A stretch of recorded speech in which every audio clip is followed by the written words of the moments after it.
Yes, we can fight anxiety by cleaning our homes, and let me explain. These are difficult days, and there's much to be anxious over. We're tired and worn out, and there are days it feels like the life hits just keep coming. So, what do? Let me give you a starting point. After you've given all your troubles to Jesus in great detail and have asked Him for strength and help, I want you to get up and do the next thing. If there are dishes in the sink, clean them. If there's a floor that needs to be swept, sweep it.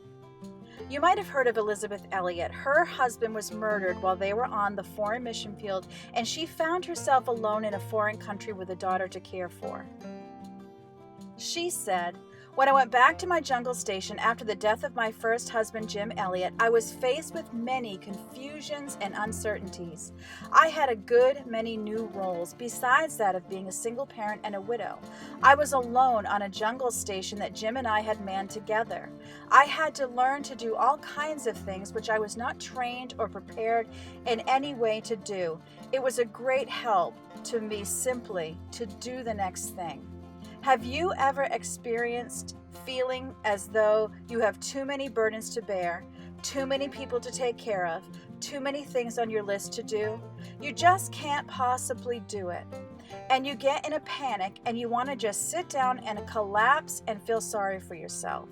She says, "Well, I felt that way a good many times in my life, and I go back over and over to an old Saxon legend, which I'm told is carved in an old English parsonage somewhere by the sea. I don't know where this is, but this is a poem which was written about that legend. The legend is do the next thing. The poem says, do it immediately, do it with prayer, do it reliantly, casting all care. Do it with reverence, tracing His hand, who placed it before thee with earnest command. Stay on omnipotence, safe neath His wing. Leave all resultings, do the next thing." And that is a wonderful saving truth. Do the next thing. In my own life, when I'm feeling anxious or panicked, my tendency is to pace around the house, staring off into vacancy. I am completely paralyzed, and I just don't know what to do. My heart is beating fast, and I have an energy inside of me that I just don't know what to do with. A few years back, I had a conversation with a naturopathy about this very type of panic, and his advice was to do exercise to utilize the energy and the beating heart.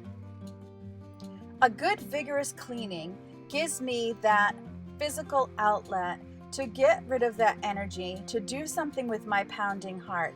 I'm used to cleaning. It doesn't take a ton of mental energy to clean. I know what to do. I know how to wipe things down, and I know how to sweep things up, so I can kind of go on autopilot. Besides all that, having a messy, dirty house can be an anxiety inducer on its own. No one enjoys living in chaos. I don't enjoy it, and even though my family might not hate it enough to get up and clean it, they actually find it anxiety inducing as well. So when I take that energy and restlessness and the already fast beating heart, and I decide to do a rigorous clean around my house, not only am I helping myself on a physical level, but I'm also helping myself mentally, because at the end of my cleaning session, I have a much less chaotic house. I can look around and not see a ton of things clouding my vision, and that clarity of the countertops, that clarity of the floors, having things put away, brings some clarity to my mind. Cleaning gives me the satisfaction that I am producing something, I am productive, I am helping my family, I'm helping their peace of mind, I'm helping my own peace of mind, and I'm using that energy for good. I want my home to be a sanctuary for my family and for myself, and I'm creating that as I put things back in order. In the Bible, in John chapter 14, in verse 27, Jesus said, "Peace I leave with you, my peace I give you. I do not give to you as the world gives. Do not let your hearts be troubled, and do not be afraid. Also, let's admit this, that when we're cleaning, oftentimes we're left alone. We get to think our own thoughts. It's a great time to meditate on scriptures such as the one that I just read to you. In fact, it's a great exercise to write some of these Bible passages on note cards and place them around the house where you will see them when you clean, and also your family will see them. If you need suggestions on verses that you could write down, please let me know in the comments and I would be happy to give you these verses. Back to what I read, aren't you so glad that Jesus doesn't give you peace as the world gives? Because let's face it, the world does not hold peace for us. Only our walk with God gives us peace.